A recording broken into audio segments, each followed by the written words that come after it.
Good evening, everyone. It's Thursday, April 7th, 2015, and this is The Refinery, where grassroots organizations come together to explore the best ways to make conservative messaging work so that we can reach and influence more people. We're live via Google Hangout and text chat every Tuesday at 8:45 Central on therefineryshow.com. You can go there anytime to watch, listen, and subscribe to the show via YouTube or your favorite podcatcher. I'm Leslie with the Conservative Union. I am joined by Ryan Bickmore, also with the Conservative Union. And we have our regular cast of wonderful people. I was going to say criminals, miscreants, something like that. A little bit delayed. I know, I couldn't come up with a good word. Anyway, JD and Felicia from Free Radical Network, and Corey and Andy Pate from the Party of Choice. And Corey is here for the first time in, what, 3 weeks now, Corey? Yeah, I think so. I've been doing lots of training at work and traveling, and it's just been kind of crazy. So it's good to be back. And leaving it all in Andy's capable hands, and we made fun of him for you, so. Aw. Took advantage of him, abused him, and learned from him. How was that for a good save, right? We learned from him? Well, good. I'm glad to hear it. Something like that.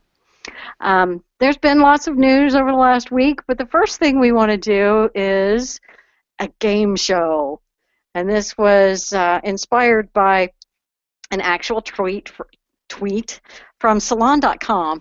They are a leftist newspaper. I think they were a real print magazine at one time, but now they're just internet, or maybe they are a print magazine, but who cares? They're on the internet, and they're radical leftists. And there was a tweet that was just, I don't even remember what it was. It was just mind-numbingly stupid.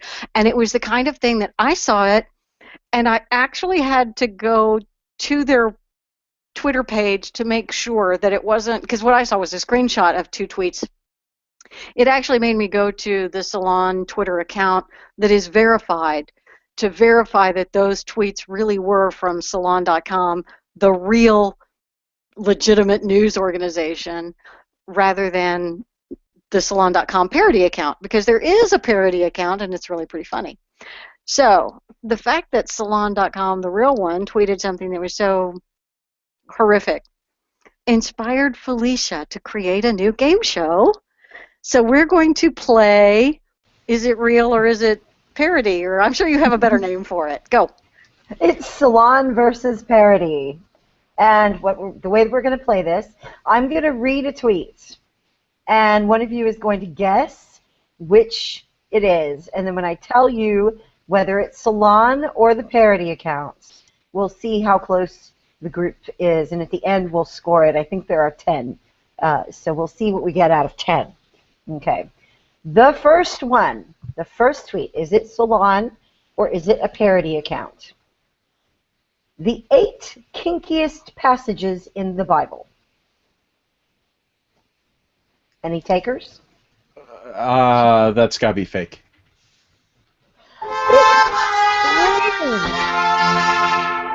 That is Salon. That is Salon. Guys in the chat room. That's for sure real. It's attacking religion. It's one of I'm sorry. I should have known that. I should have known that. That one was a gimme. My bad. Could be. All right. I can't believe that a legitimate news organization would tweet that out. BuzzFeed doesn't go that far. Oh, honey, just hold on to your knickers. We've just gotten started.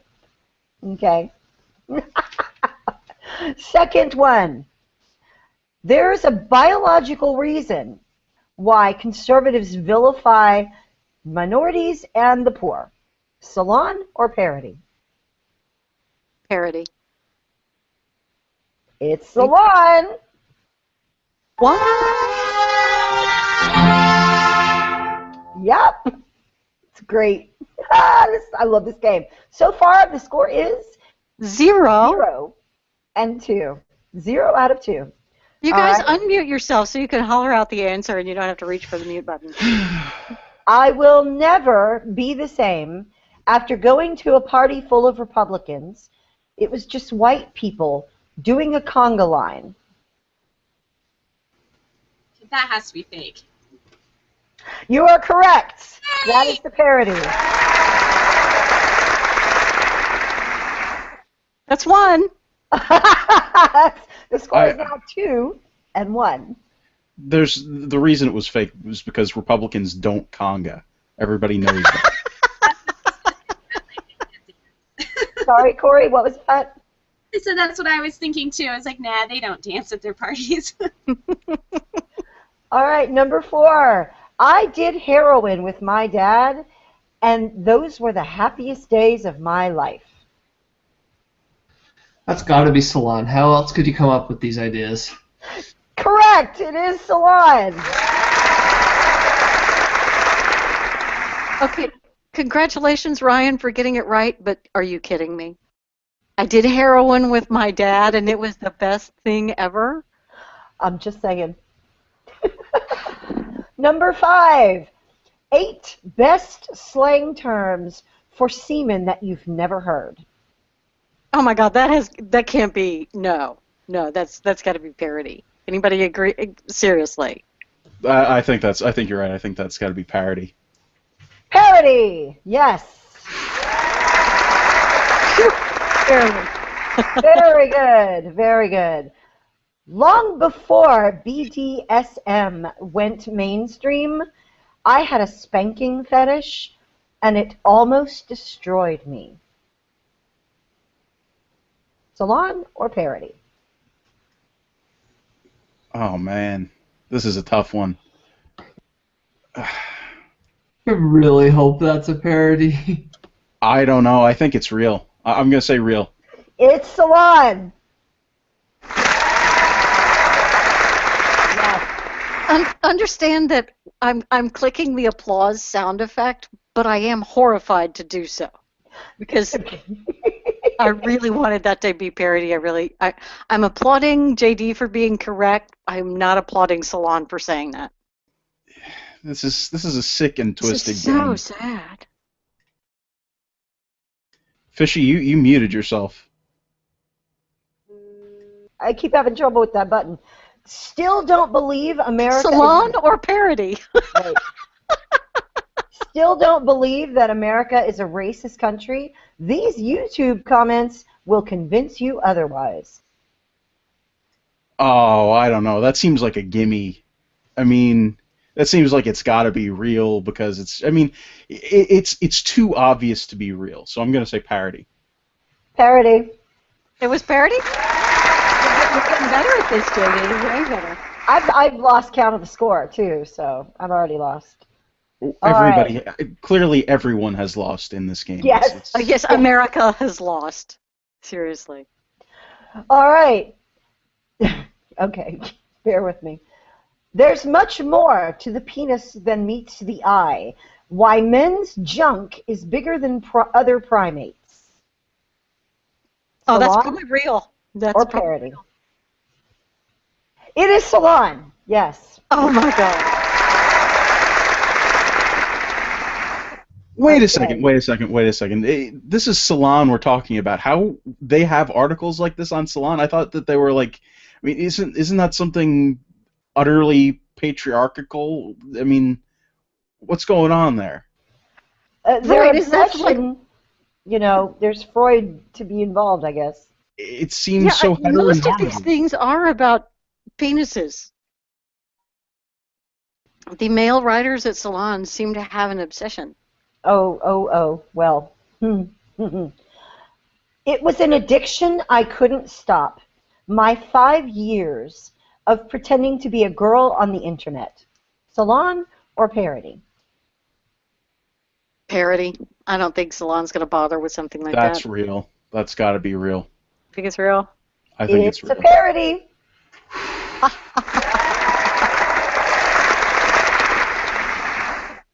And finally, the last one. Should be double bonus points. Okay. You know you have a problem when you're snorting crushed Xanax through a tampon applicator before going shopping.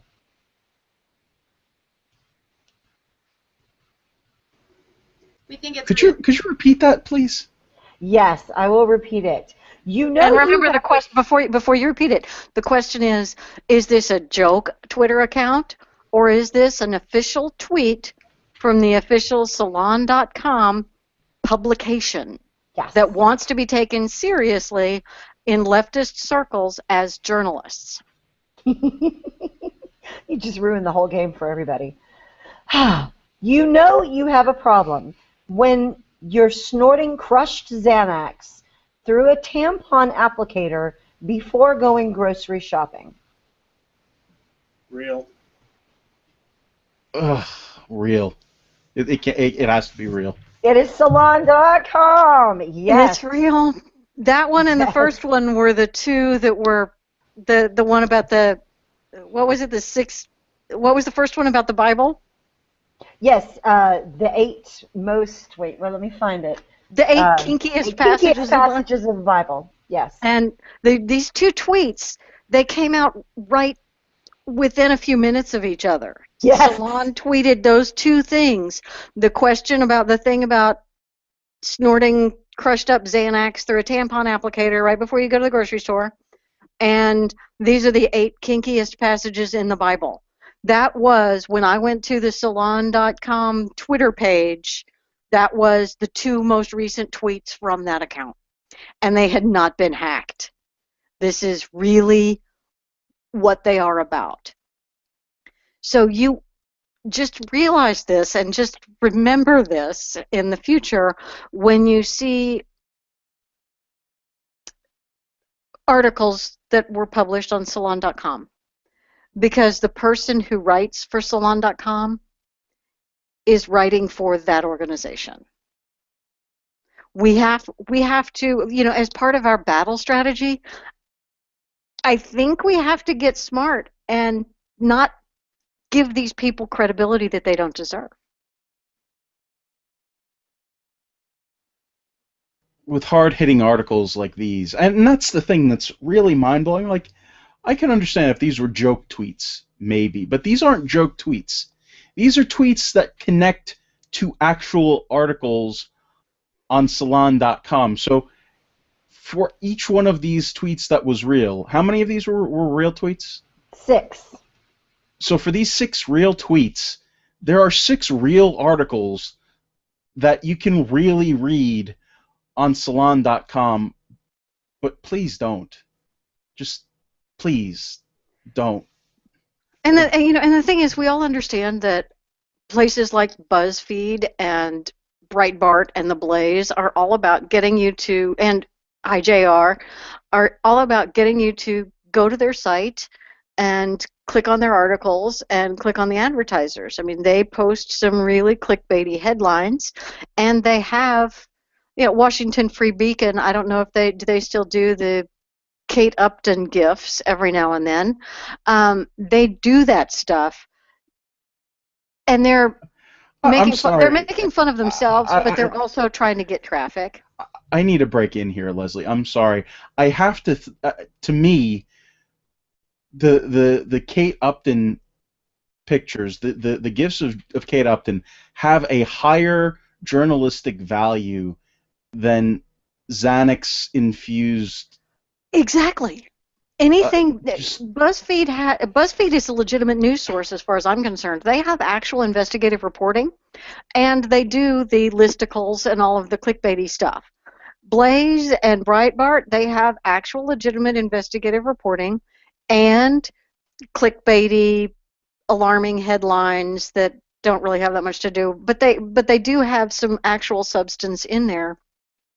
And their clickbaity stuff isn't the kind of thing that is as embarrassing. It's actually, sure, it's clickbaity, but it's still kind of okay. It's not total trash. I mean, even BuzzFeed never gets as bad as Salon. Well, and I've got to say, I'm reading this book. I'm going to link in the full video when we get it done, called Trust Me, I'm Lying. And it's the recommended from Christina Ribali, and it's about media manipulators and how blogs work and are monetized, and how the whole goal of a blog is to get it to a point where you can sell it to some fool, larger media corporation, and that's how you do it, by number of clicks and hits and the income that comes in, and what writers get paid, and how they're sort of sweatshops and that their whole model is turning around things fast. Yeah, so this kind of stuff for Salon, I mean, they must be making some bank doing things the way they're doing it because they're following the model that everything that I've read perfectly thus far. Oh, there's no doubt that it's profitable to do this. I just think it's disreputable. There are a lot of things that are profitable, but I don't want to be affiliated with. I don't want to be associated with, and I don't want to lend credibility to it. And after seeing those tweets from Salon, I'm not going to lend credibility to anything published at Salon anymore. That's Well, why. Done. we That's have to why. think. That's Go why. ahead. That's why I quit working at Hooters. It wasn't. Hooters has more credibility than Salon. It was just tearing me down. Okay. We have to give credit to Maddie from the Conservative Union for picking up this this idea for this game. She, put that bug in my ear, and we just ran with it. Thank you, Maddie. That was awesome, and we will definitely be doing some more similar things in the future, I think, because that was a lot of fun. And also scary, and I'm sad for America. And while we're on the topic of thanking people in the Conservative Union, I just want to briefly mention that we had our biggest video ever last week, our video on Tim Cook and the hypocrisy of people on the left who are complaining about the situation in Indiana, which we'll talk about later a little bit. It hit 1,100 plus views in a day and a half, and that's amazing. So that was our biggest single video views-wise, and we hit 150 subscribers. So that's really awesome. And it went beyond just political people too. Oh yes, for sure. It definitely did. There were so many comments. We had hundreds of comments on the video across a couple of different shares, and we finally did it. The reason that we could afford all of the awesome sound effects during the Salon quiz was because we actually broke the $10 threshold on our ad revenue for these videos. I'm sure you guys have noticed these stepped up production values. Absolutely.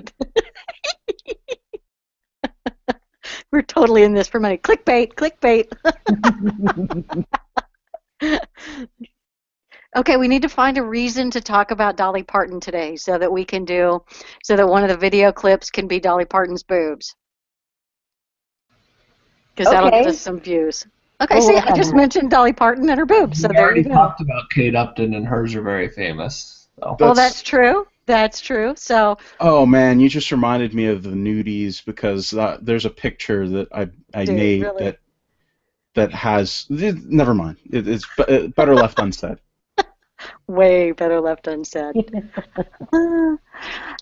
But carrying on from the fun of the Salon.com disgusting tweet controversy, not controversy, just sadness. There are times when some of the folks in our arena summarize an issue or a tactic that the other side uses so brilliantly and so well that it's something that we all really need to learn, because once you see the way they operate, you can recognize it in multiple different things, and it can help you to understand where we are in their process, and figure out how to respond to that effectively. It can because if you're responding to their step 1 and they're already on step 3, you've already lost. You need to understand where they are and where the world is in order to stop their progress and maybe turn things around. And I saw the list in an article from the great and wonderful Ace, and he got it from, where did he first get it, Fishy? Baseball Crank. Okay. Baseballcrank.com. And this is a great progression. I want people to plug in to the blanks here the words abortion or gay marriage, okay? As I read through these, whatever it is that I'm reading, you use that one of those two to really illustrate this for yourself. And this article, by the way, goes back to 2007. This is nothing new. This is something that that has been really recognized for a long time. We just keep seeing the pattern over and over because this is what works for the left. Step 1 of the 7 stages of liberal legal activism. Step 1, it's a free country. X should not be illegal. Okay.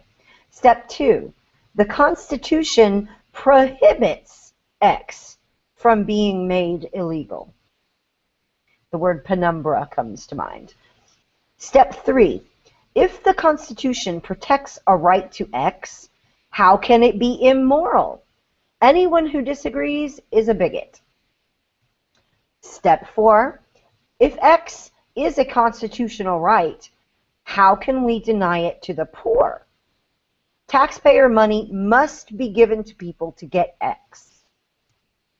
Step 5, the Constitution requires taxpayer money be given to people to get X. Can anyone say Commerce Clause and things like that? Step 6, people who refuse to participate in X are criminals. And step 7, people who publicly disagree with X are criminals. Just soak that up for a second and read that through abortion or gay marriage in terms of the issues that we're having on the table right now, and see if it doesn't fit exactly the same pattern. And this is how the left changes the culture. We see there are multiple issues right now where if you look at public polling is on the side of conservatives. The public agrees with us that a business should be able to refuse to participate in an event with which they disagree. There's like 60 to 80%, depending on the polling organization, that agree with us that the basic stance of RFRA is correct. The public agrees that abortion should be limited. And actually, the public wants abortion to be outlawed after 20 weeks and severely limited before that and never paid for by taxpayer dollars. This is what the public wants. And there are quite a few other things. The public certainly doesn't want Iran to have the bomb. And we look at, as conservatives, we tend to want our policies to promote the majority opinion, or to at very least permit it.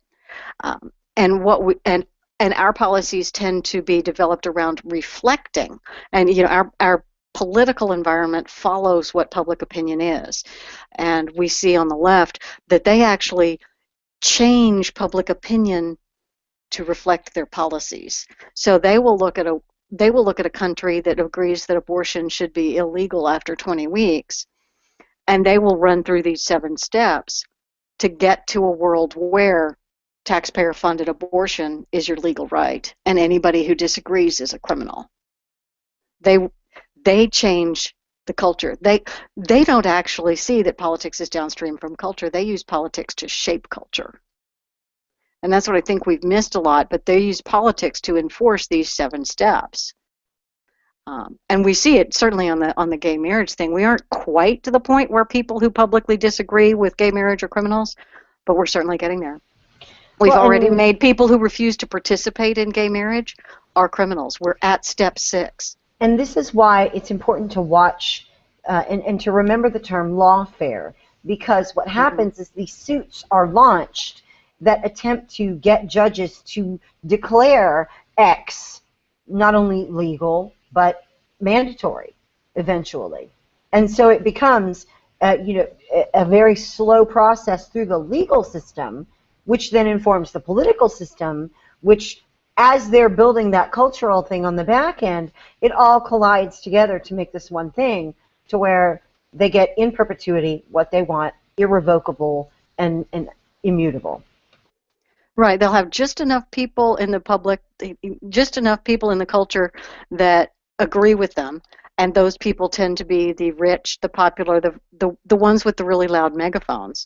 And they use their megaphones to make the public believe that more people agree with that leftist idea than actually do. There have been plenty of surveys out there that say, what do you think the public agrees with? What does the public actually agree with? And there is quite a difference in perception because our Hollywood media and educational leftists speak all the time and make themselves seem like they are the majority. They're not. But they have such loud megaphones that they make people believe that those holding traditional values are out of step with the rest of the world. And nobody wants to be the only guy who still believes this old thing. And the left's tactic is to make us cower and make us be quiet with our opinions because we feel like we're the only ones who still believe this way. Everybody else has already changed their minds. And so they have enough people in the culture who agree with that. They can get their judges and they can get a few legislators, and then they can use that lawfare, like you said, to make the policies support their unpopular positions. And when the policies and a few rich and powerful support these positions, then it becomes the way things are done, and everybody just sort of goes along with it. And that's how we end up in a country that is no longer as free as it used to be.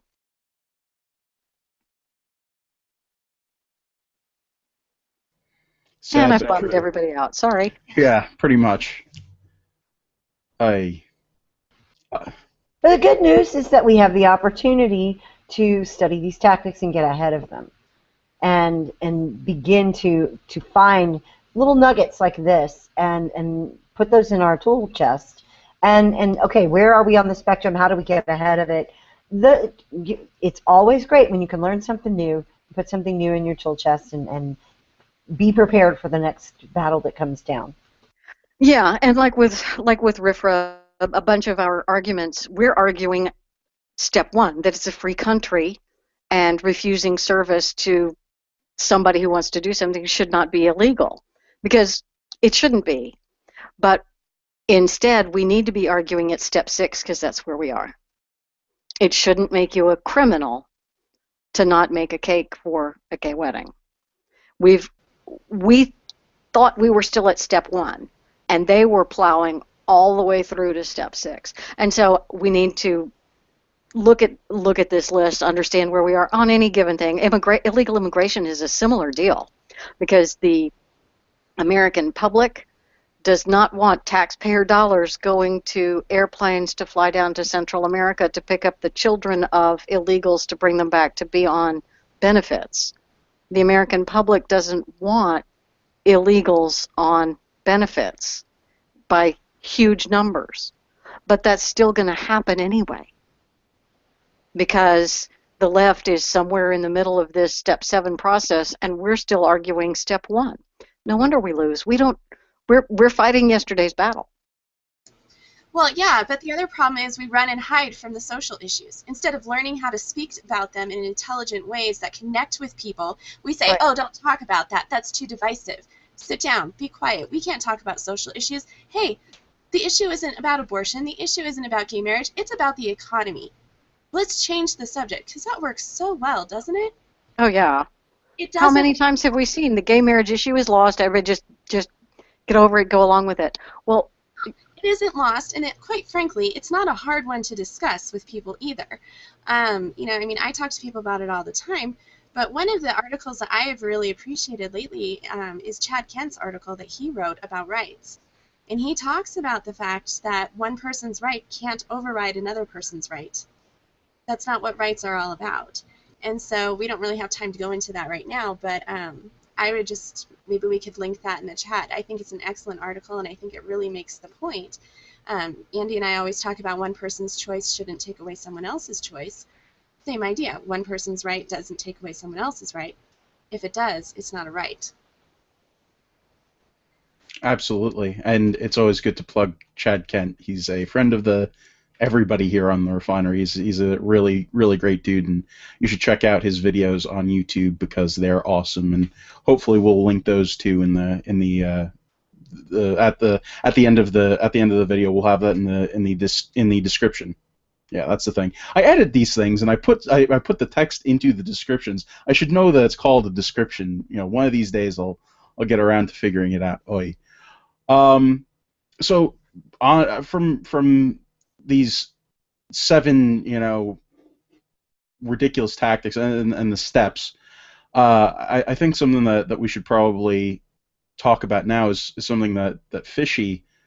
It's sort of a broader topic than just what Fishy wrote about, but you wrote about some interesting stuff that happened with the Rolling Stone UVA case, and as a whole, the way that we interact with media.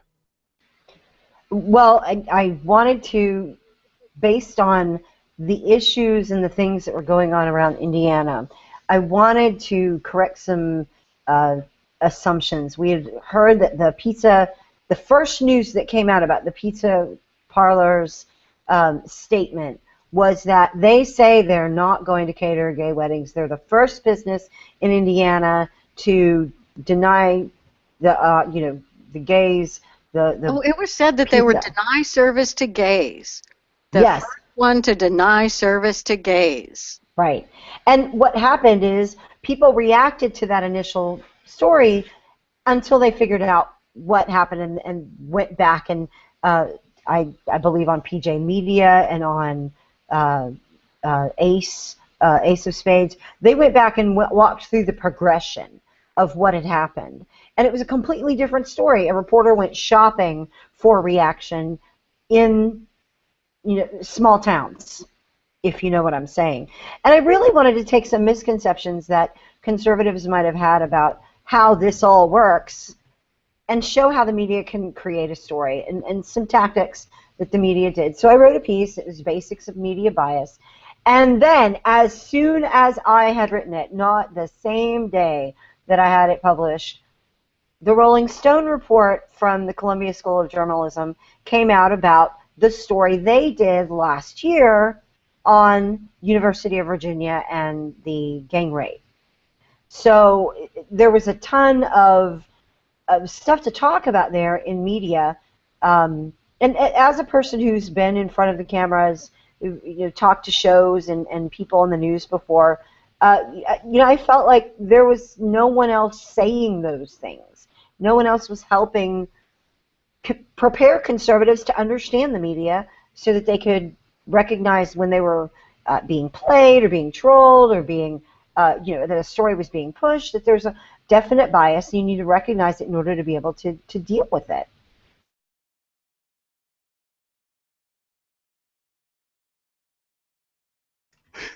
Sorry about that. Everything just sort of stopped there for a second. I was looking trying to for some other links to back up about the Rolling Stone issue because I know we're going to get into both Indiana and Rolling Stone. But I think that there were so many object lessons. I just wanted people to have sort of a primer to go with. Yeah, and with the Rolling. Was there anything that the pizza place could have done? Because we can't control what reporters are going to do, so reporters are going to try to make a name for themselves and go out and look for a story. We know that they are activists now. They're not reporting the news. They are activists creating a story. So they're going to do this, and they're going to show up at your little place of business, or they're going to ask you on the street, and they're going to have a microphone in front of you. Was there any way that the pizzeria owner could have avoided being in the middle of that? Was there anything she could have done differently? I mean, the thing that we really need to talk about is what are we expecting of this pizzeria owner? How many pizzeria owners get asked questions like this that are clearly meant to, entrap people? I mean, it's ridiculous the kind of media training, like that's something that would trip up a lot of people who are trained. So I don't know if there's anything that she could have that could have been done to prevent it, but it just proves, it goes out to show that people are trying to make news stories. These journalists are out there because they need to get clicks, they need to get views, and it's a really juicy story to have a a Christian pizzeria turn away gays, even though that's not what happened. But Well, you can and I'll say get the clicks, yeah. I'll say that the reason that I wrote this piece specifically was in response to a conservative who took the position that the pizza joint owners ought to have known better. Ought to have known better than to talk to the press. And I What just could think they have there known was better? What could have they have said differently? well, Todd they Aiken said should have nothing. known better. Todd Aiken should have known better than to speak to the press. Right. There are so many examples of people who actually should have known better than to talk to the press and didn't, or said the wrong things. I mean, it's ridiculous. But we're talking about a mom and pop pizza shop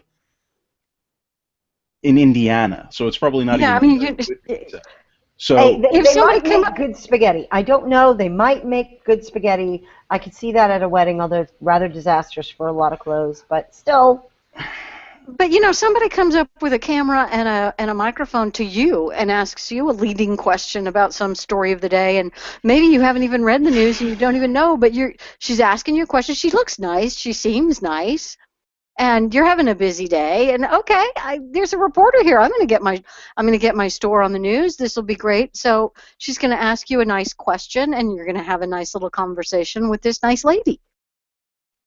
And then all of a sudden, holy crap! I think that the conservative media, I think we responded quite well to this situation. It seems to me that we're learning.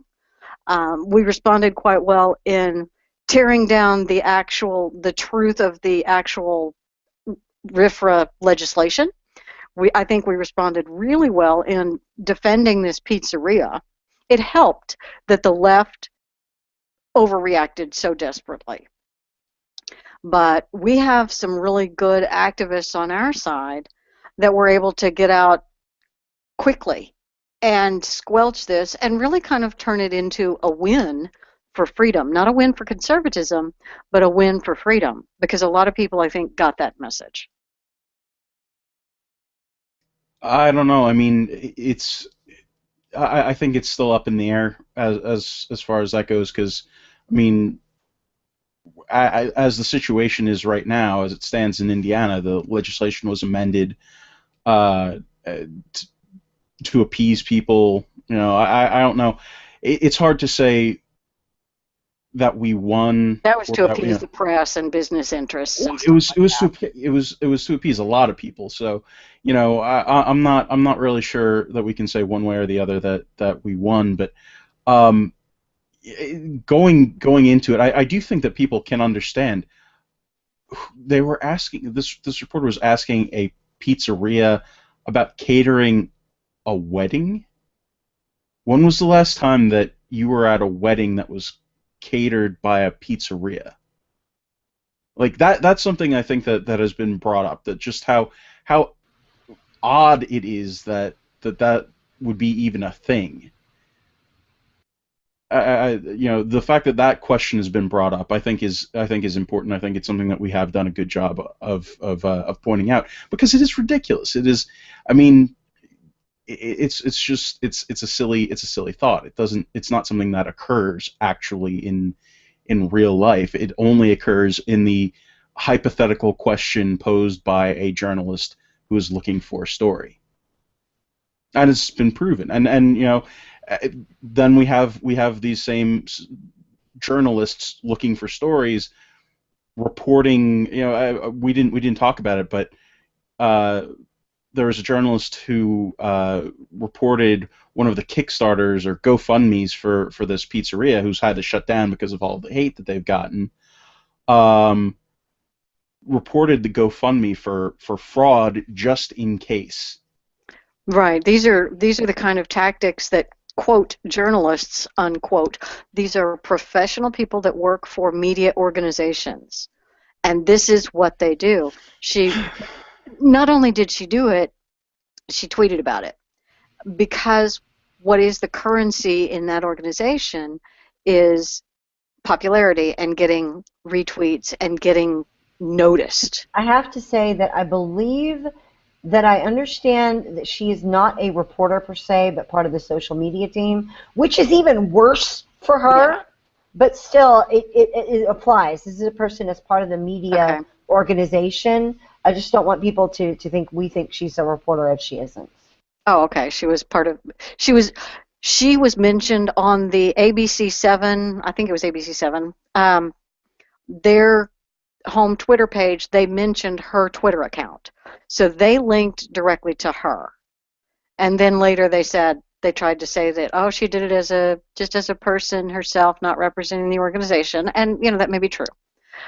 And it is a sticky wicket when you tweet personal opinions from a Twitter account that your employer links to. When Right. you are mixing the personal and the professional on the same Twitter account, you can't be angry when your readers assume that you're tweeting professionally, because most of the time you are. You don't get to choose clown nose on, clown nose off. So let's walk through really quickly the progression of things that happened here. A reporter, in this one story about Indiana and this pizza joint, a reporter had an idea to get reaction from, I think it was Bloomington or a larger city in Indiana, left the city, went to a town of less than 3,000 people. We Like don't know 20 how miles many away. places. Right. We don't know how many places she went to before she got to the pizza joint. Asked the pizza joint owner what her thought was, and the woman replied, thinking she was just going to speak her mind. No savvy, no media training.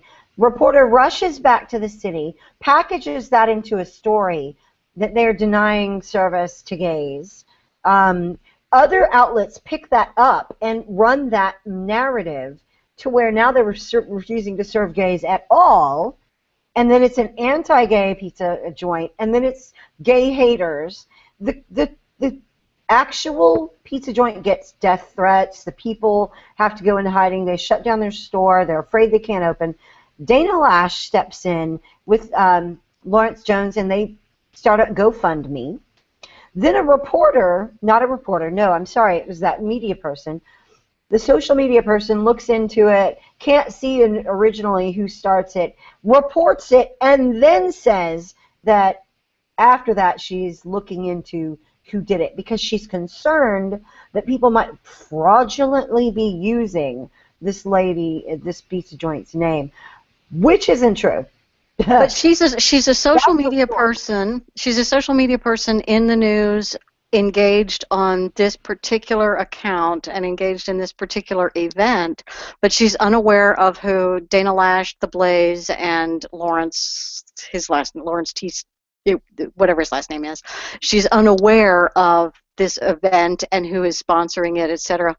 And she was unable to And look didn't she's look into it. right. She's before. not following the right people on Twitter to see what's going on. She didn't look up a hashtag to figure it out. She didn't look on the GoFundMe page to find links to who was doing this. She didn't do even the most cursory level of research, she says. And she was concerned that it was fraudulent, so she was, just looking out for everybody. That's crap. We know it's crap. You have at least three distinct journalistic malpractice episodes in that progression I gave you. At least three, if not many more. And this is why it is important to study the media and to know how they operate. And it's through harsh events where people's lives are nearly destroyed or their businesses are destroyed. Lessons that we should have taken from the Olympic bombing and Richard Jewell, we're still learning. Right. And we're learning that with the internet, well, back in the days before the internet, when you say lies about the little pizzeria, the mob in that town, they gather their pitchforks and their Molotov cocktails, and they march down the street and they throw the bricks through the window of that business, and they know the lady who runs the business. They probably ate lunch there last week, but they're a crazed mob, and they go cause true, genuine property damage, and then the next day they are ashamed of themselves. They all have to look at each other and go, oh my God, what kind of madness took over last night and made us do these things. We set fire to this place of business. We are horrible people. We should never do that again. We've learned a lesson about the madness of crowds. And the pizza shop makes a claim on their insurance policy, and eventually the town recovers. But now, because of the internet, we have this internet mob, and we have these crazy people on Twitter, and we can sit here in our living room and tweet the most vile, hateful, nasty things, and we can create really lasting damage against a person's reputation that isn't going to disappear when the windows are rebuilt, because the name of this store and the saga of all of this is going to be searchable on the internet forever.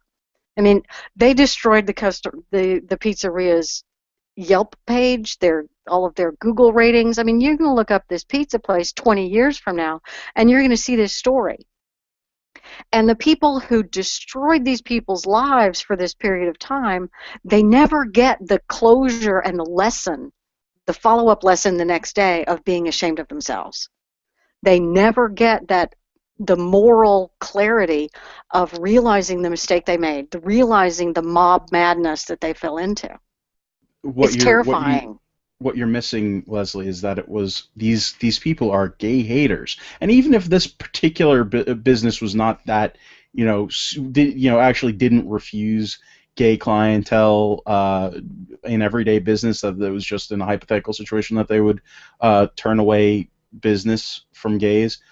These guys are bigots. Clearly, they're bigots, and they're all bigots. And it's okay to destroy bigots because they're bigots. I mean, it's okay. They don't have any rights. They're bad people. So then it's that argument, and that just terrifies me. The justification that people have for that. Felicia brings up something in our behind-the-scenes chat.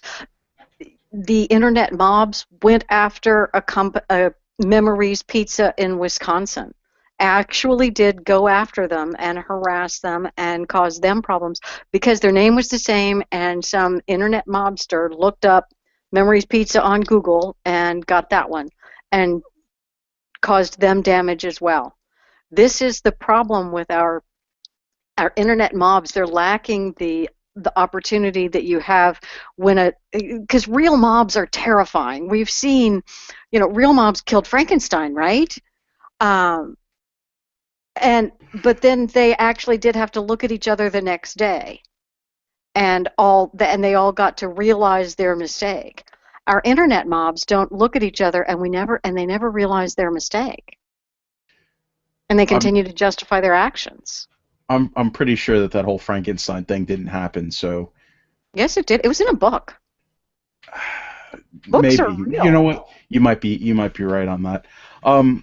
While we're on this topic, it was just a misunderstood monster. Absolutely. While we're on this topic, and it's a good point to make.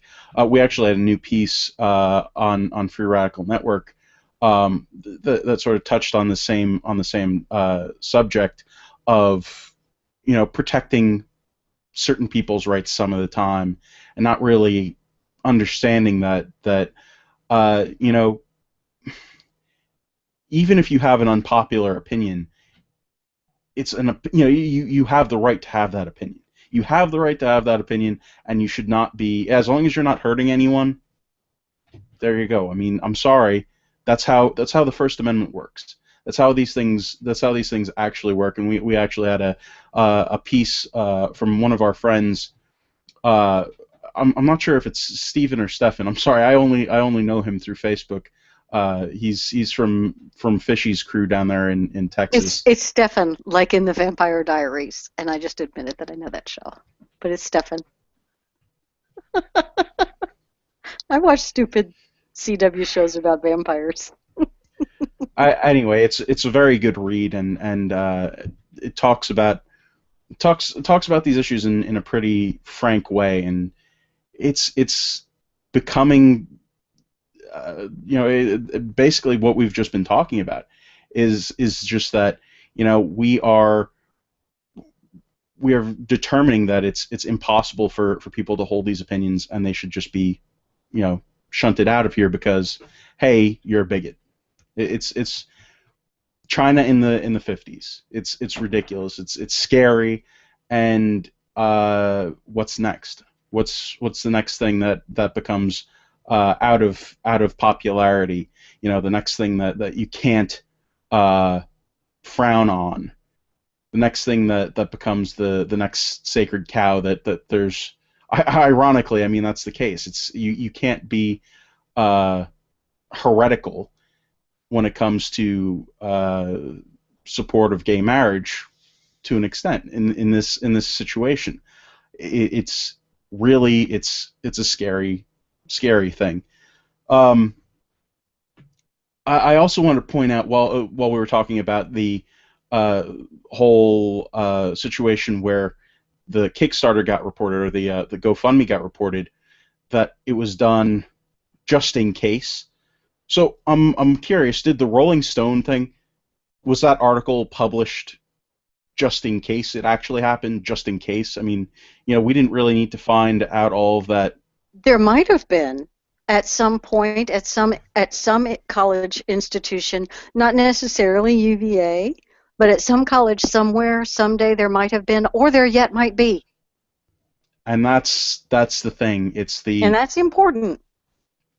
It's the good old fake but accurate standard.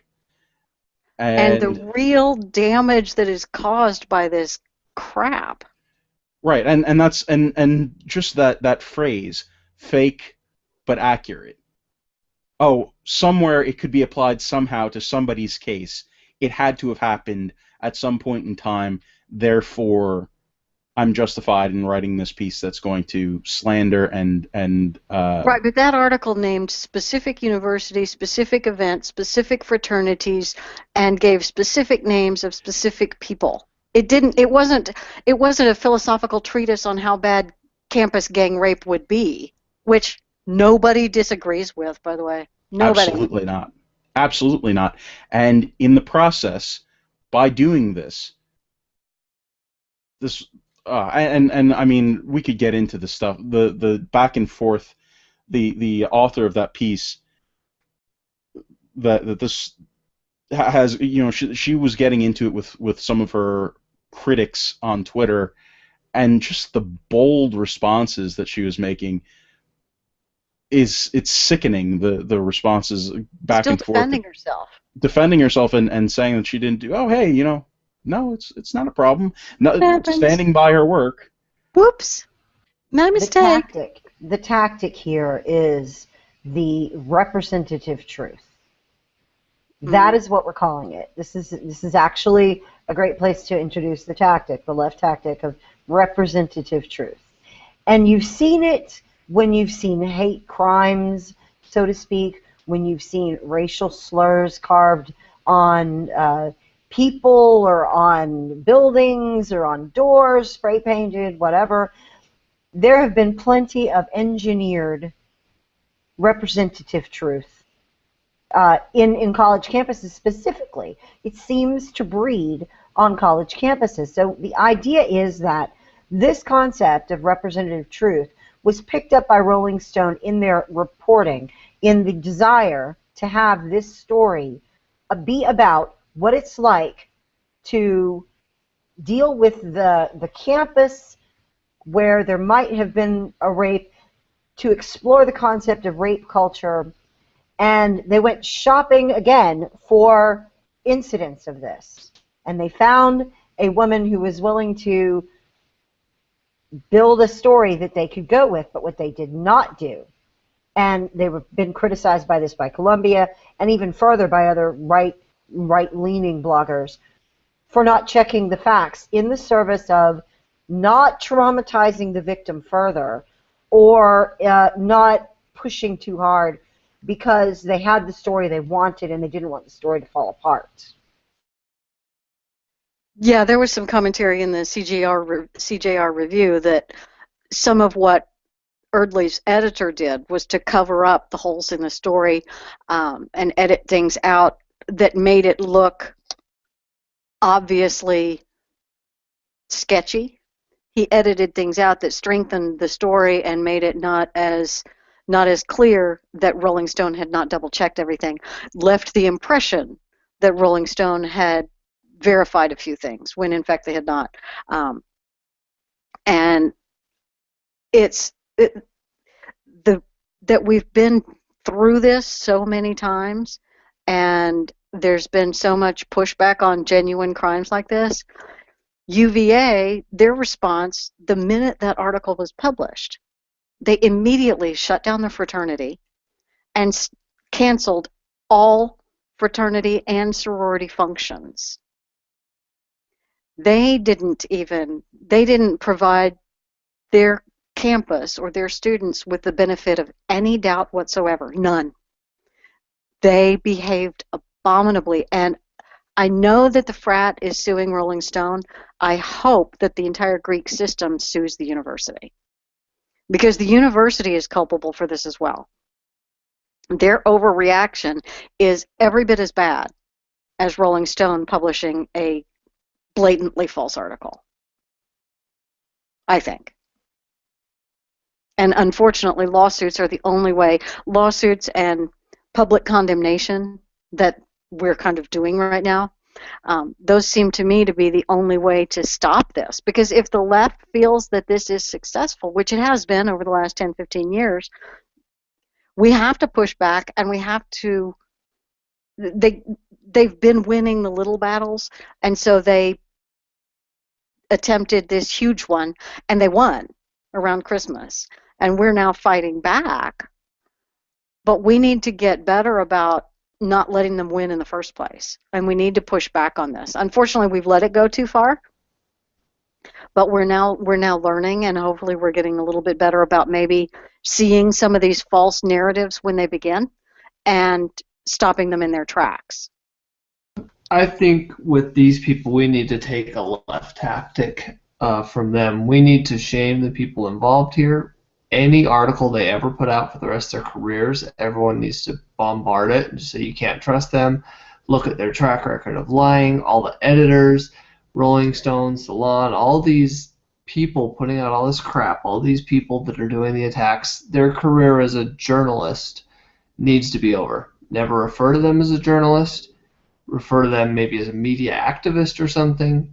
Anytime they try to come into any conversation, they need to be pointed out for the liars they are, and they can't be in this career and try to be a trusted journalist when they're going out doing stuff like this. Right, it's not Rolling Stone, it's UVA rape hoax publisher Rolling Stone. Had an article this week, blah, blah, blah, blah, blah. Yeah. Yeah. Always bring it, always remind people of that. Because you know what?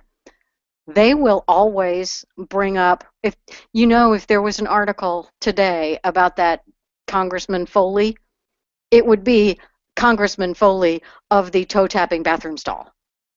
They would not just say former Congressman Foley. They would remind you of why you know this guy. We need to make sure that people understand Suzanne Erdley, the one who wrote the Rolling Stone article. Rolling Stone, the one who published the article.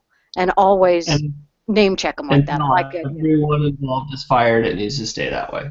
If they come out, publicly apologize, fire everyone involved, editor, writer, everything, then we can go back just to being okay, Rolling Stone. But until that happens, they never have any credibility again in anything. I read the entire report, and then I read about 15 analyses of the report itself, and spent a lot of time digging into this. And one of the most amazing things that I found that I think we also need to figure out how to shame the heck out of these people. I found this at the New Republic, which everyone now is saying, since this is just the proof that they've hit the bottom as well. The article by Elizabeth Brennig was Rolling Stone's rape article failed because it used right-wing tactics to make a leftist point. Okay, really? They're going to blame right-wing tactics. And just get a load of this. It's going to take me a second, but follow me here. The left tends to view oppression, the article says, as something that operates within systems, sometimes in clearly identifiable structure biases, and other times in subtle but persistent ways. Mortgage discrimination against black families. Let's see, what else? The fact that black children are read as older and less innocent than their white peers, while neither a law nor regulation is of a piece with the overall oppression of black folks in America. Subtle treatment by teachers and authority figures that alienates black children from wider society, things like that. These disparate forms of discrimination come together in the left imagination to form a tightly composed set of prejudices and policies that are difficult to disentangle. Making sense of oppression, therefore, requires looking at entire systems of oppression, not just specific instances or behaviors. So they are looking systematically at what's wrong, okay? This is what she says, Elizabeth says. The right, on the other hand, tends to understand politics on the individual level, which fits in neatly with a general obsession with the capital I individual. Thus, the right tends to pore over the specific details of high-profile cases, like those of Trayvon Martin and Michael Brown, concluding that if those particular situations were embattled by complications or mitigating factors, then the phenomena they're meant to represent must not be real either. Meant to represent. Okay. Well, she's completely wrong because pretty much everybody in talking about Michael Brown and Trayvon Martin and the UVA rape case agrees with the left's premise that campus gang rape is bad. Murdering people who don't deserve it is bad. You know, cops shouldn't murder non-threats. Police shooting needs to be justified. We agree with that. We agree with what they're trying to make the case represent. And we're saying, yes, we agree with you that when a police officer shoots a non-police officer, or shoots anyone, really, when anybody shoots anybody, but when a police officer kills a suspect, that must be investigated. Absolutely. We totally agree. But when the facts reflect that, okay, this was in fact a good shoot, we move on. There are, in fact, cops that do bad things. There's one recently that shot a guy in the back 8 times. He's probably going to go in jail. There's another cop that was indicted and is going to go to jail for murder.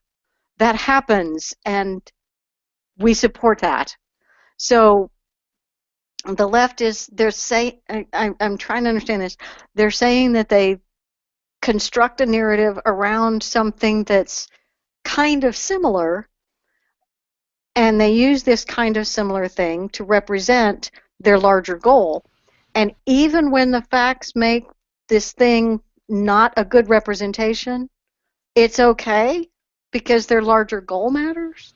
This is what happens when you make something a symbol that stands for other things. Rolling Stone approached it. Number one, there is an epidemic of rape on campus. Number two, we need to discover why colleges aren't dealing with it and why they are, letting this happen. Why is this still a problem? Number three, Title IX regulations, women should be made safer on campus, et cetera, et cetera. And then they went shopping for an instance of this. That they could use to illustrate it because they don't think that we understand metaphor. Well, they want to hang a face on it. Obviously, they want to put a person to it. It's always better for the left to tell a story with a human interest, and this is what they went for. And that's what they did with Rosa Parks and Roe v. Wade. I mean, that they do have a successful history of that. I see. Tawana Brawley was representative of a culture in New York that Al Sharpton wanted to push that narrative for. Okay, so this sort of thing, when you see those words scrawled on, messages on people's doors, or folks are claiming that this that they've been given hate mail or messages and harassed and things, and it turns out not to be true, not just once, not just twice, but multiple times.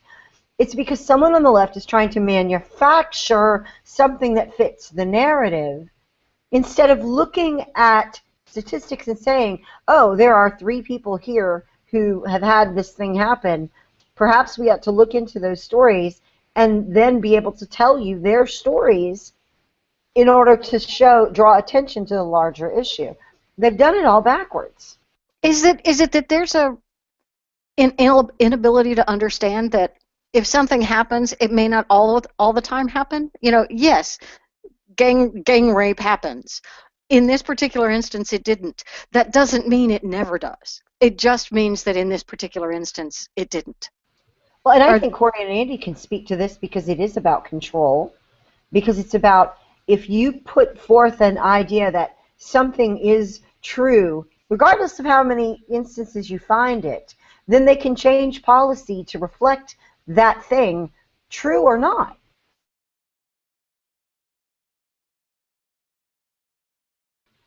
And that was your cue, Corey and Andy. Sorry, guys. Sorry, I had stepped out. I apologize. I had stepped out. So I'd be picking up midway. I'm afraid I can't. Sorry about that. Sorry. Oh, Lord. Yeah.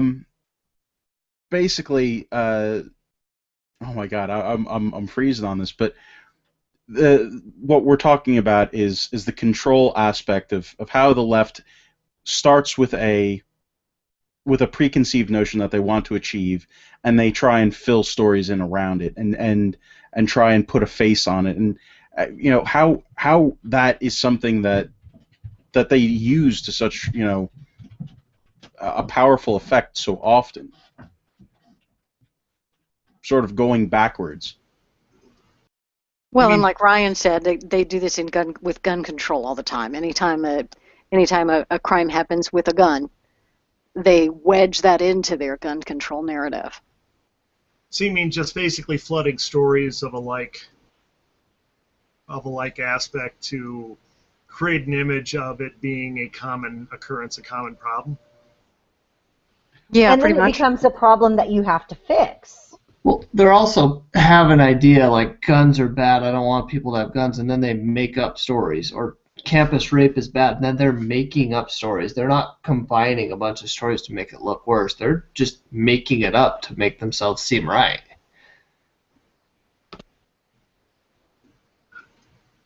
Right. My worldview says that men are rapists all the time, everywhere.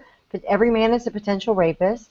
And so I'm going to, change the way that men are allowed to operate on campus because they're potential rapists. And so now I can control what all the men are doing.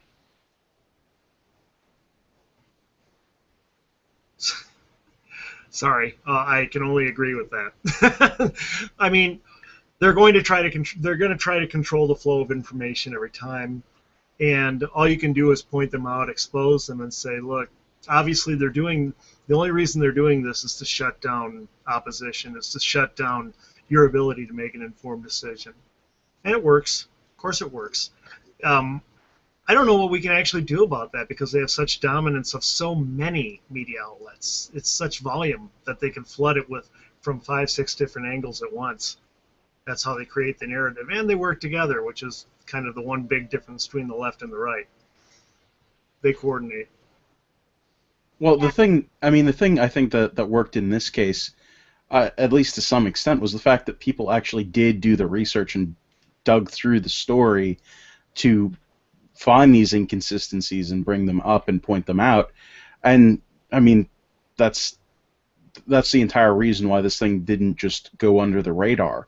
And these guys are not in serious trouble. There were people whose lives could have been. I mean, one of the things that Fishy brought up when she was tweeting about this actually was the story, and I'll only touch briefly on it before we get to the next thing.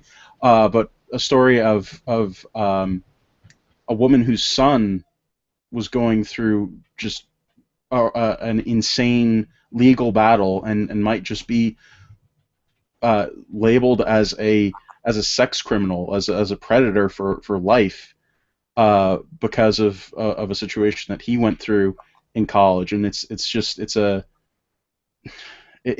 terrifying. It's terrifying what these sort of stories can do, and the kind of climate that has been created by them, and it simultaneously devalues it. When these stories get revealed as being false, it takes away from actual real instances where these things happen, because is this person lying? Is this not actually a real rape? Because we heard this thing about Rolling Stone, these cases weren't actually real. So, it's doing a disservice to everybody. Well, it's bad on so many levels. I mean, it's like sexual harassment. I had a friend, she was a girl in the Air Force who was actually sexually harassed. And then, stories came out about, sexual harassment, I believe with Clarence Thomas and so forth. And she was a liberal, and she heard that and said, no, this is totally not legit. She wouldn't do this and this and this. And she felt that the whole story cheapened what she went through. In the case of this, this story, it does terrible things in two ways. First of all, of course, when it's exposed, it makes every rape situation a little bit more questionable, because you just wonder, because, oh my gosh, people actually do this to destroy lives when nothing has happened. But also, we got to keep in mind, this one was exposed, how many aren't? It really does work. I mean, if you work at a job, if a guy is accused of sexual harassment, he's gone, period. Okay, the power that is wielded over you is incredibly dangerous, and this is why, I'll be honest, I've known so many guys, especially conservative guys, who are terrified in the workplace because of liberals who can bring them down so easily with simply a lie.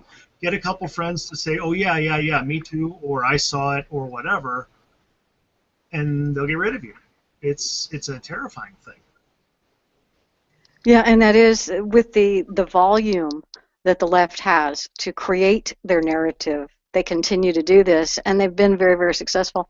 And I think we're starting to see the worm turn on this whole thing.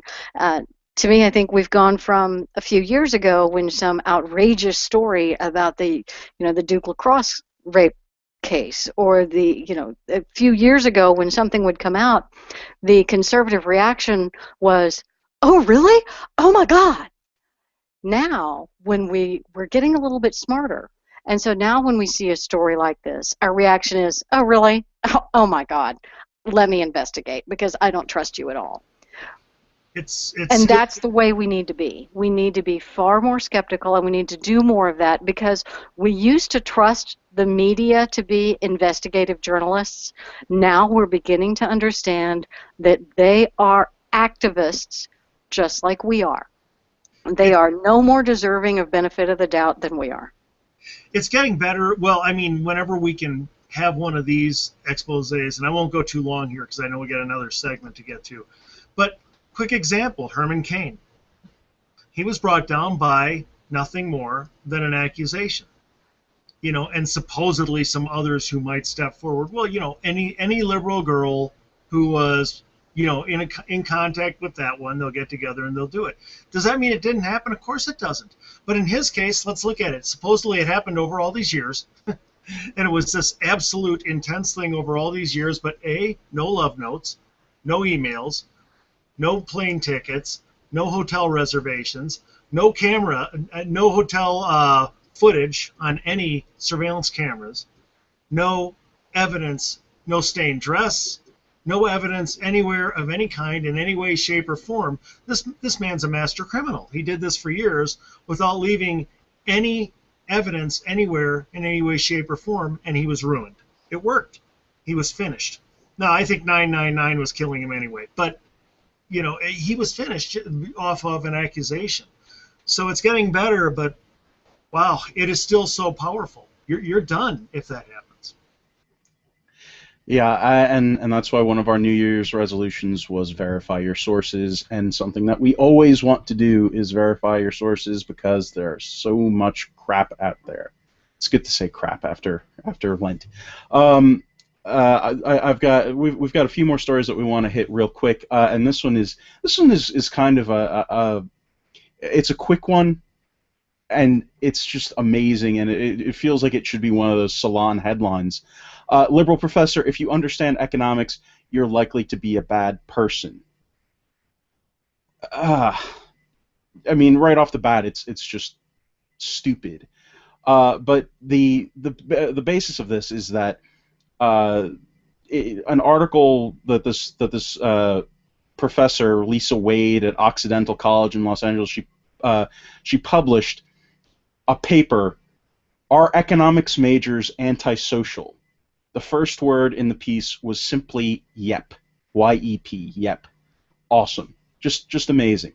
Uh, and she justifies this based on the understanding that if you have a greater understanding of economics, you are less inclined to donate to, you know, liberal groups. Less likely to share, less generous to the needy, more likely to lie, cheat, and steal, allegedly. She based her beliefs on a study from 2010. In the study, students were asked if they would like to contribute money to a liberal political group or a group that is pushing for lower tuition, possibly asking for more subsidies from taxpayers. If you were less inclined to donate to these groups, and that's what the majority of the economics majors, they did not want to contribute to these groups. She deemed you antisocial, deemed you as a bad person because of this. It is Conservatives are bad people, yeah. There you go. It is justification of any bad thing that you can do to a conservative because, guess what? Conservatives are bad people. Because if you talk about money and the price of things, when the other side is saying, if it just saves one life, it's worth whatever it costs. Yeah, you're a bad person. You're the bad guy. Uh-huh. That works as military spending too, right? Yeah. Well, you can combine the military. Don't even go there. You can combine the military thing. If it just saves one Bergdahl, it's worth losing several lives to get him, and costing many more lives to trade hardened terrorists for him. Look. Okay, we can slash the DoD budget. There you go. That's common core math. Guy. What? I said that's common core math. I'm still trying to.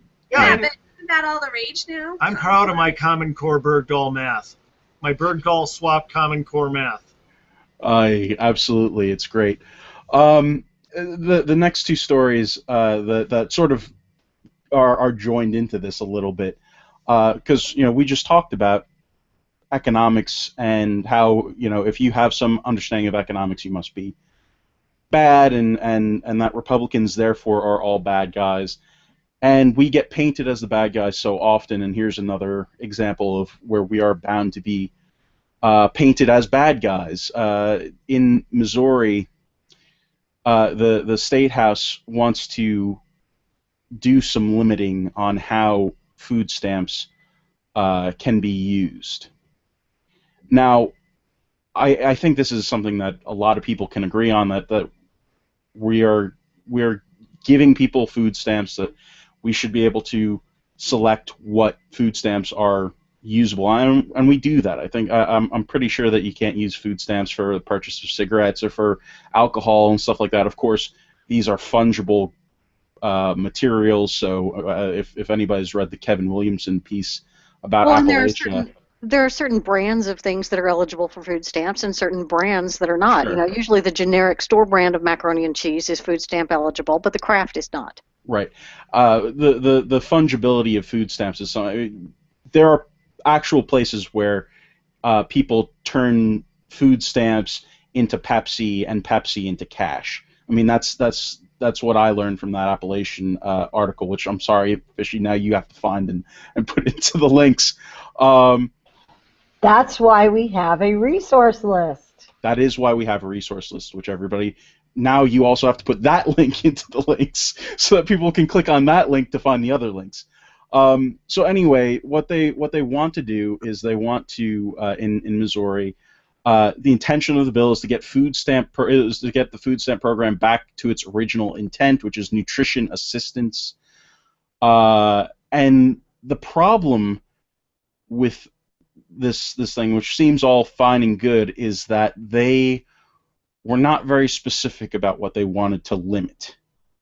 So it's come out that, seafood and steak are things that they are going to limit through this. So, okay, sure, we don't want people to be buying extravagant meals, but we don't want them to be malnourished, and this is something that the left is going to, of course, and have already swooped in on, saying it's repressive, it's, how can you be banning some of these foods? Fish is really good, it should be in your diet. The problem that we had here, the problem that the Republicans in Missouri had, was that they did not specify correctly when they were dealing with these things. They kept it broad, or the story was reported that it was broad, and they need to make sure that it is kept down to things that people would understand. People would understand, hey, if you're on SNAP, maybe you shouldn't be buying a lobster. Maybe a lobster is not the best usage of the money that we're giving you for food. Maybe that's not the most effective way of sustaining yourself. Maybe we should go, if we're talking about tuna out of a can, maybe that's a better idea. It's just, it looks bad, and we look like the evil bad guys because we're trying to take food away from people. We're trying to limit their SNAP. I mean, food stamps. We're trying to take their food stamps away, their liberty away here, their food liberty away, because we want to be a little bit more, targeted about what people can buy with SNAP. Well, remember the SNAP. I just want to throw this out there. Remember, there was the SNAP challenge where everybody was trying to build, eat so much on regular food stamp. There's some great research there. I'll have to link as to people who did it well and people who purposely did it wrong. Exactly. And that was a valuable thing. But also, for conservatives, I remember bringing up this point before, why can't conservatives be saying at the same time we're talking about limiting what people can use, saying, isn't it awful that government tells you what to do when you're on food stamps and tells you what you can have and tells you how to what to put on your table? Gosh, all the more reason to want to get off food stamps. Here, have a job. Well, one quick thing back to what JD was saying with how the Republicans messaged it. Just a general rule of thumb, we have to remember always, before you say it, think how they'll use it. I mean, like you were saying earlier, we're thinking on step 2, they're messaging. We're thinking on step 2, they're messaging on step 6, right? And always, you're not going to be perfect. Don't kill yourself. Don't think yourself right out of your game. But you got to think a little bit, okay, if I say this, how are they going to use it? How's that going to be used? And in this case, had they simply, like JD says, had they simply refined their message, focused it, it would have been, I think they could still recover, don't get me wrong, but it would have been effective right off the bat. Then they blew it. Yeah, and that's it's not a good thing. Fishy, you want to jump in here? Yeah, you can contrast it with what's going on in Kansas, and I think it makes the point exactly. When you look at what Kansas is doing, they're limiting and making sure that federal funds can't be used for body piercing, massage parlors, spas, tattoos, nail salons, arcades, lingerie, theme parks, dog racing, betting, sexually oriented businesses, things like that. I mean, they went very specific on what they could do with the assistance that these people were getting. And it was, some of it they picked at, like go to swimming pools or see movies. And there are some things that they're going to have problems selling. But for the most part, they were very clear about outlining the things that they didn't want. They didn't want the spending on, and it was far less controversial than Missouri. Well, and that makes sense because we know that the public agrees with the philosophy of not having taxpayer dollars on luxury items for welfare recipients. I mean, that's common sense, and every survey that's ever been taken has agreed with us on that. We don't want taxpayer dollars used frivolously. Okay, and JD's got to figure out the sound on that thing. And so it sounds to me like Kansas was smart, and they thought ahead of how our opponents are going to message this, and they made sure that what our opponents can message is something that the public agrees with. And yeah, the public would agree with not being able to buy lobster and Wagyu beef, but it wasn't. Missouri didn't phrase it right. You know, they maybe if they had come out and said, you can't buy beef that's more than $15 per pound. You can't buy seafood that's more than $15 per pound. Maybe if they came out and said something like that, makes sense. But the way they messaged it was wrong, and then we end up doing a recovery, mop-up, cleanup kind of thing, which is never a good position to be in. And now JD's got a video, and he's not here to introduce the video, and frankly, I've never seen it other than knowing JD's got a video. Somebody else is going to have to intro this. Fishy? I'm all over it. So Daily Caller had this. It is the Brady campaign strikes again, really.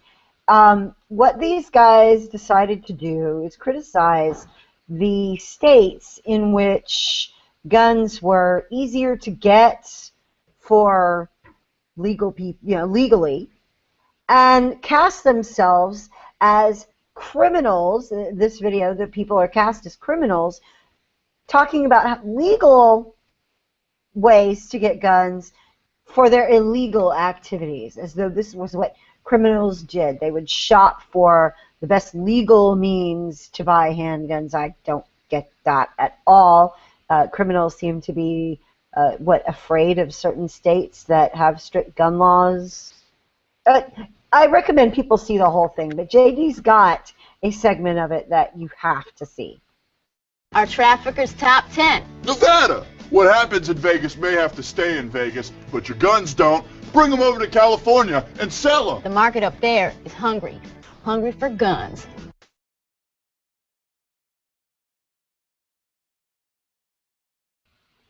Are you serious?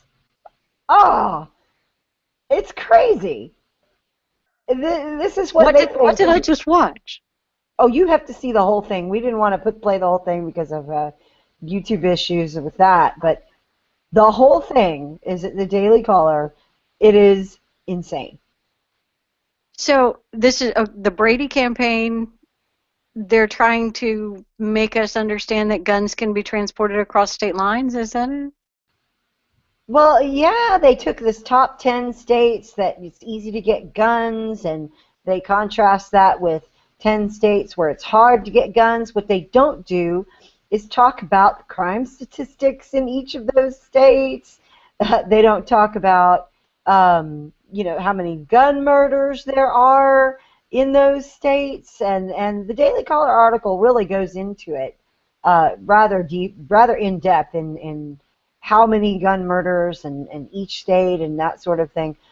It's well worth a read. This is one of the best Daily Caller articles I've seen in a long time, and shows again how hard the left has to try to get guns. And they fail every time when they try to put something like this out. Well, again, they're trying to change the culture via laws and advertising and lawfare, because the culture is very pro-gun, pro-freedom, and they're using those tactics that we discussed earlier to just incrementally make buying this particular gun is illegal, buying that particular gun is illegal, carrying your gun in this particular circumstance is illegal, and they're going step by step by step to change the culture. And there are now people who had never before thought about whether guns were good, bad, or indifferent, because they probably, if you had asked, would have said, oh yeah, it's fine, who cares? But now they've been propagandized so long that they now would say, oh no, nobody needs guns. Nobody needs guns. Only the police should have guns. And these are the same people who will protest about the police killing innocent people and all of those things, but that's okay. You don't look for logic in a leftist. You know, it's actually, they're giving us a real good example of how we need to not work it. And I'm talking financially. It is incredible how much money Michael Bloomberg, has wasted nationwide trying to fight against gun laws.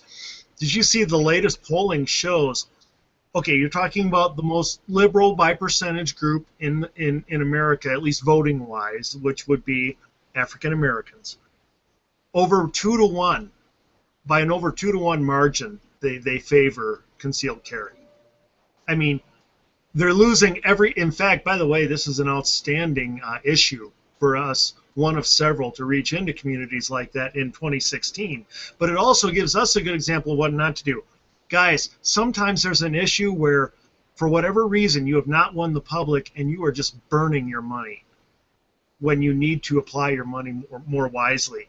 And they have helped us dramatically by burning millions on this. They did it in Colorado, and I mean they burned millions. I support Mayor Bloomberg in his continued efforts at spending an awful lot of money on an effort that goes nowhere. I know. It's because really, that's money that isn't effective against us. it's like putting out millions of dollars on pro-ISIS videos or something. I mean, it's just go ahead, spend away. So we need to close because we've already run over. But we really didn't talk about the news event of the day, which was the presidential candidate announcement. We sort of decided as a group that we're going to not really spend a whole lot of time on the individual GOP presidential candidates, their announcement days, or really much of anything until everybody is in. Give everybody a chance to get in and have their day in the sun, have their debut day, their big fundraising day, make their announcements, figure out that, hire their team and all of that kind of stuff. And then once everybody's in, later in the summer, then we'll start talking about it a little bit. Because interestingly enough, we're pretty sure that there are 1, 2, 3, 4, 6, there are 6 of us here. We will probably have at least 3 different favored candidates. And that right there is an indication of strength in the GOP, because the 6 of us agree on almost everything, but we're going to have different preferred presidential candidates during the primary, and we will be able to possibly pitch the pros and cons, and acknowledge the cons of our candidates and not tear each other apart. And then whoever ends up winning, we will rally behind and carry across the finish line. So that's going to be an example of how great it is that we can disagree politely. But the reason I brought up Rand Paul today is because Felicia was on TV. Actually, she's probably, it was on Channel 26 tonight at 9 o'clock. I DVR'd it, so I'm going to be able to watch it when the show is over. Right. Yes. Do tell. They called today for comment on the announcement that Rand Paul was running, and the fact that Ted Cruz had also announced, and wanted to get sort of a Tea Party person's perspective. Okay, so they were calling you as the past Houston Tea Party person. That was their hook. Right. And I gave them an out. I said, look, I'm not involved in an active group anymore, and they were still willing to talk to me. So I met with the reporter not too far down the road and spent 10 minutes recording a brief interview wherein she asked things like, what do I think that the Tea Party thinks of having 2 candidates like Ted and Rand in the race together? Did I think it hurt? It was going to be, did it help? It's an interesting thing. And my answer basically was, regardless, they appeal to different portions of the constituency. whatever happens is that as they go and as they run, Tea Partiers win because their issues are out in front of everybody. That they've managed to put a lot of effort and time and get the issues out before people that we weren't talking about 10 years ago. So it'll be fun to watch whenever we're Amen. done. See if that goes. And just that when they asked who I was supporting, I told them and I said, that this is not to say that, I'm going to fight like heck for the guy that I support, but that's not to say that I quit after that. It's all about, dragging the best guy across the finish line. Exactly. And we're going to have more than just two that represent Tea Party ideas and ideals.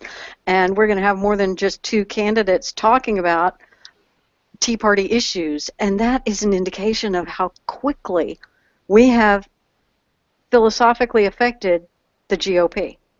And when we begin to feel lost and marginalized and like our issues don't matter, we do have to look at the guys that we expect to be running for president and that they're going to be speaking to our issues.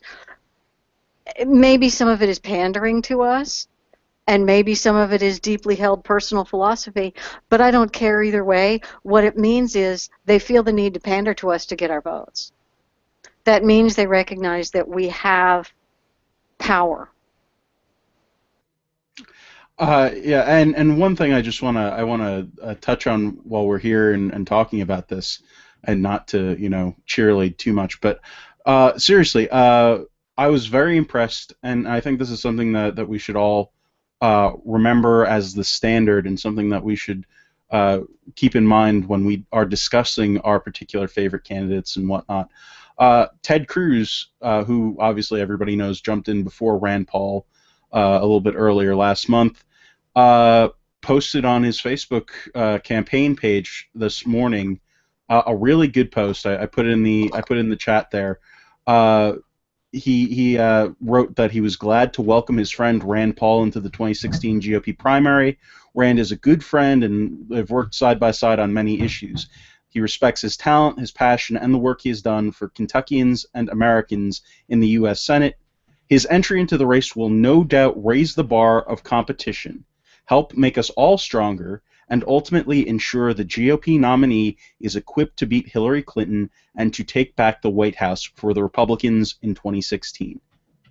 So that's, to me, we have to remember that we are all on the same team here. We are all on the same team.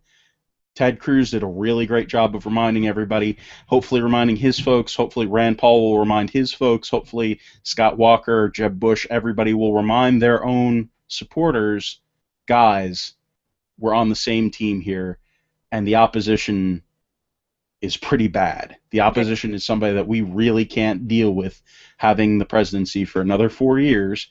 So let's get on the stick here, and remember, we are teammates before anything.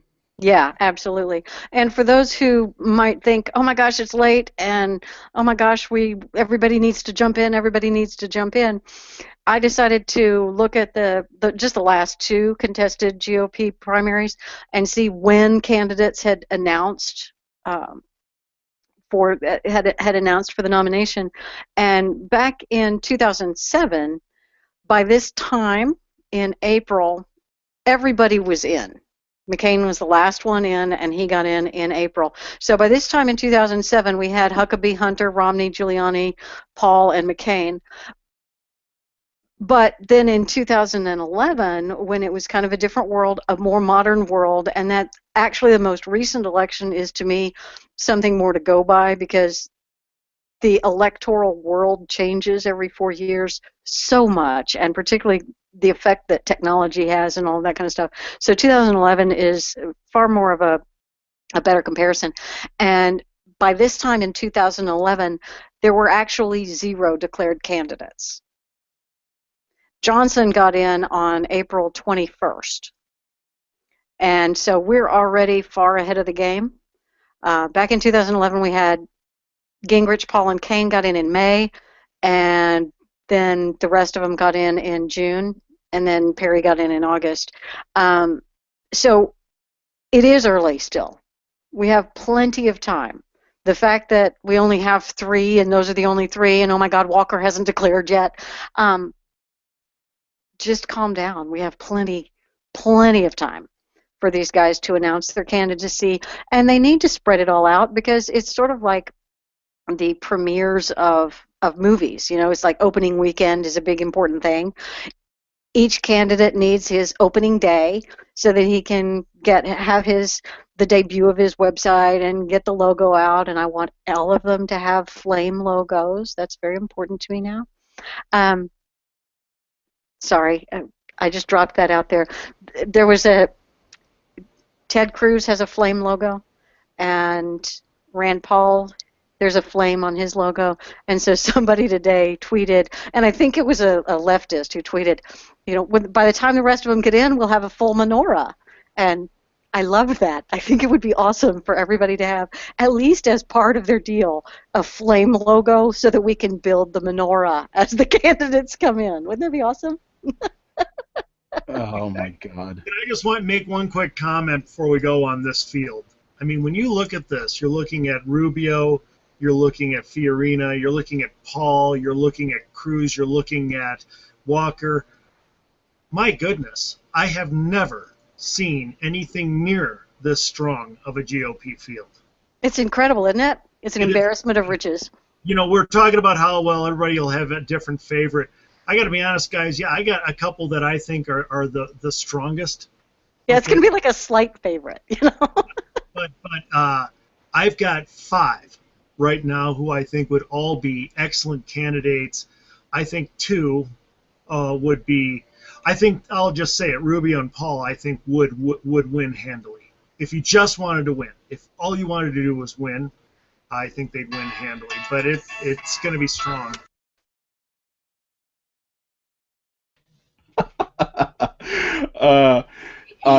Corey, that brief musical interlude was brought to you by.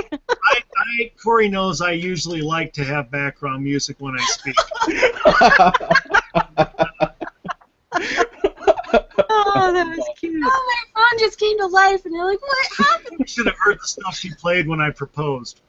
It was hilarious. It really was. It really put a lot of And as Felicia mentioned, the more we drag out the debuts of our guys, and we're going to have 8 to 10 guys jump in the ring. So that's if they do one a week, which I wouldn't want more than that. That's 8 to 10 weeks of our guys owning the news cycle. There's nothing to say about Hillary Clinton other than continued hammering on her scandals and her horribleness. So the left has nothing to talk about. So we can own the news, we can own the PR, and we can control this thing, which is a really good thing, and it keeps Obama out of the news, which is good for them, really. But I think we can get our message out more in a way this summer than we've ever been able to do before. And I think that's a good thing. Nobody else agrees with me. They've all muted their mics. Everybody, it's a good thing. It's absolutely a good thing. I'm still, like I said, I'm just marveling at the quality. They're right now, just with the ones we know that are going to get in, just the 5 I mentioned, right there, any of them would have won the last time around. Mm-hmm. Romney, I think, would have been the only one strong enough to compete with maybe the bottom 1 or 2 in that 5. Really, they're that strong. Walker, Rubio, and Paul. I think any of the 3 probably would have won last time, and taken it. And Fiorina, my goodness, look out! And it's such a strong field. Okay, that's why we don't want to talk about politicians or talk about the candidates, because we can continue to go on and on about it, and already I'm bored. It's going to be a long summer, because I don't really want to start talking about presidential candidates until November of 2016, really. But I won't be able to postpone it that long, and I know it, and we will have to talk about that. But I'd rather focus on, for 2015, I'd really rather focus on growing the conservative movement and making the world safe for conservatism. And then in 2016, that's when we choose which conservative is going to be the guy at the top of the stack. That's sort of my idea. But anyway, we've run over by about 15 minutes already, but that's because we all like to talk, and Ryan hasn't talked much today, and he may, I don't know if he's come back from putting his children to bed or not, but oh yeah, he's here. Brian, did we miss a topic of yours today? No, I didn't have a topic today. I think I will have one next week, just waiting on transcription. I also might write an article if I can find time. I have some thoughts down, so we'll see. Get cracking. We're now assigning your homework. I know. I'm hoping this weekend, after work calms down, I'll be able to sit down for a little bit of time and write. Good. Good. Have some thoughts. Write them down. Share them with us. Yeah, but you know, Leslie, you had a homework assignment you haven't completed. Well, Just that's saying. because it occurred to me that you had given me one, and then I forgot what it was, and then I was too embarrassed to ask, and then I got distracted, and squirrel. Yeah, it was about the social media starving the left. Okay, we're going to have to talk about that because I've totally forgotten. She doesn't even watch our show. Once we do put the it, clips out. Of course not. Watch the show. What the heck are you talking about? Why would I do that? Okay, now I'm embarrassed. Yeah, I'm sighing. Okay. Thank you guys. Another awesome show. And that's going to close it down for this week's episode of The Refinery. And we will be back next Tuesday at 8:45 Central on therefineryshow.com. In the meantime, you can go to therefineryshow.com and watch the video on YouTube, watch any of our YouTube video clips, or download the podcast via whichever podcast device is your favorite. We are also on Vigilant Liberty Radio as one of their shows, which is a great thing to be, and they have us on Spreaker. We're on Stitcher and TuneIn and Apple iTunes just as The Refinery Show, and then we're on Spreaker as part of Vigilant Liberty Radio. So we're everywhere that you want us to be, and you can get us in whatever format you want it. Anyway, listen, subscribe to the podcast, subscribe to our YouTube channel, and watch the video clips during the week. And other than that, be good, be conservative, and come back next week. Thank you, everybody. We'll see you next week.